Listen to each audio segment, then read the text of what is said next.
Hey everybody, Adam here with Hometown Acres. Welcome back. So today we are going to be overhauling our 300-yard long gravel driveway. Stick around.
So we've owned this property for about 2.5 years now, and prior to us, the previous owner had this driveway installed. They had a dozer in here, they carved it out, they put in a good solid base material, they topped it with bank gravel, and then they had a construction grade roller to roll it all in. And while we have a really solid base for this driveway, I think by the time it came to the finishing touches of this driveway, they were probably pinching pennies a little bit because a driveway this long is expensive to put in. And so rather than going with like a 2B limestone or a nice clean material, they put in bank gravel. Now the problem with bank gravel is it's part gravel and then it's part dirt and mud. And the problem with that dirt and mud being in there is that eventually, once you drive over it enough, it'll actually push all of the gravel that's in there down to the bottom, and what's left is on top is just the dirt and mud, and it's constantly coating the vehicles, and then we end up dragging it into the garage, and our garage floor is constantly muddy and dirty. I'm sweeping it out probably twice a month. So the plan here today is I'm going to grab the Coyote CK3510, put the box blade on, put the ripper shanks all the way down, and try to rip up this driveway, pull all of that gravel material back up to the top, and then in a future video we're going to get a couple triaxle loads of 2B limestone and recoat this driveway with a much cleaner top surface material.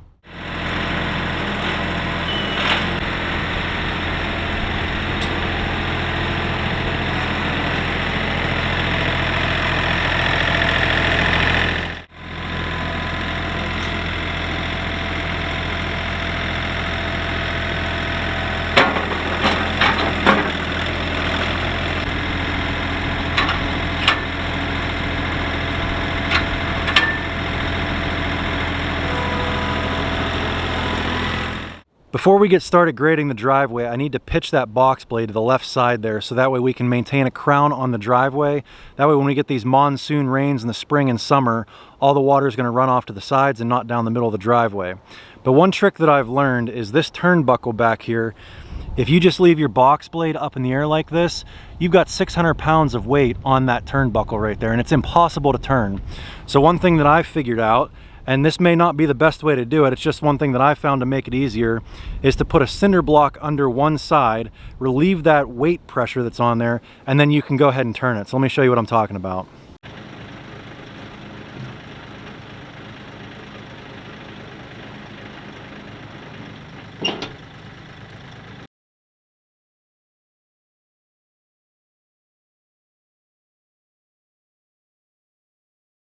And there you go, just like that, we've got about a 3 to 4 inch drop from the right to the left.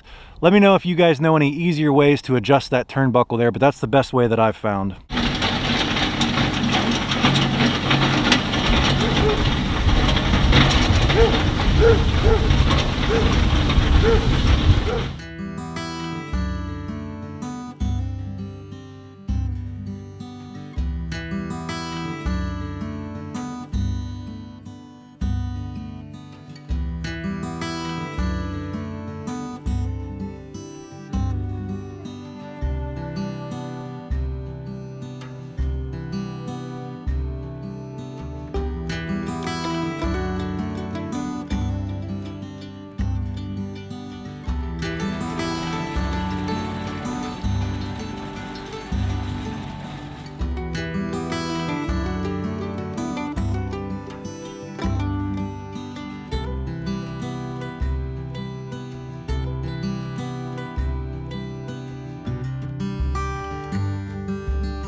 All right, so that is one pass with the ripper shanks, and you can see the difference here. Look how hard packed that dirt is.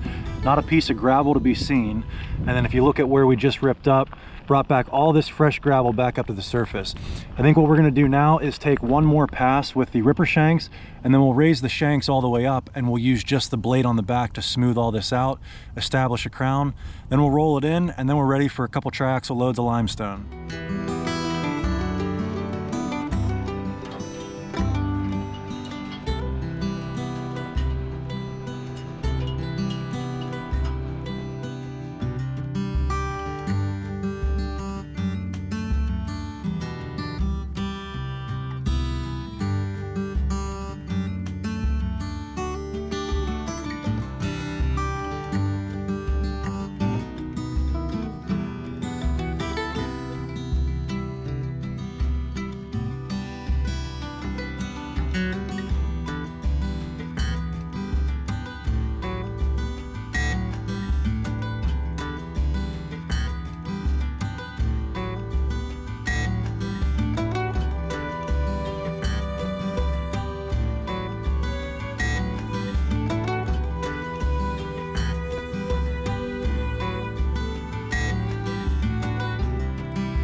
Now that is looking a lot better. We brought a lot of stone that was buried underneath. We brought it back up to the surface and got a nice smooth finished surface. I think we're ready for the triaxle loads of limestone. So I think I'm gonna end up needing somewhere in the neighborhood of 60 to 70 ton of limestone. And how I calculated that is there's an app called Find Lot Size. And what it is it's a satellite image, kind of like Google Earth.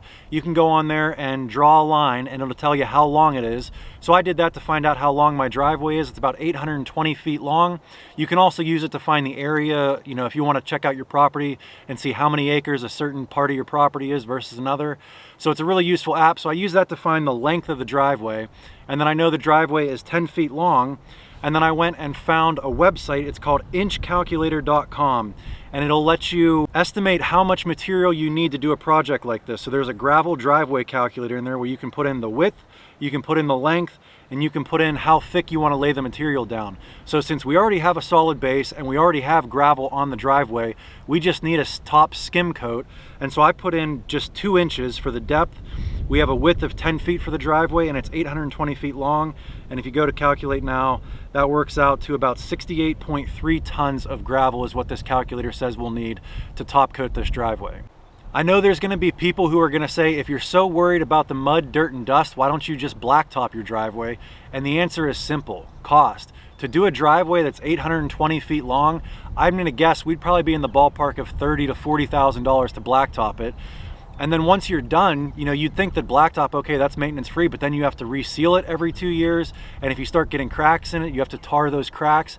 And it just seems like a lot of work, a lot of cost, when I could just come out here with the tractor and box blade 2 or 3 times a summer and re-smooth out the driveway. Plus, when you live in the country, you have a gravel driveway. It's just what you do. But anyway, that's all I have for you guys today. If you want to see how this project turns out, click that subscribe button. Like I said, we're going to be getting a couple triaxle loads of limestone delivered here. I'm going to see if I can get those drivers to tailgate it so they do most of the spreading for me. And then I'll use the Coyote tractor and box blade to smooth everything out and get a nice smooth finish again. I hope you enjoyed this video. If you did, give us a thumbs up and we'll catch you on the next one. Thanks for watching.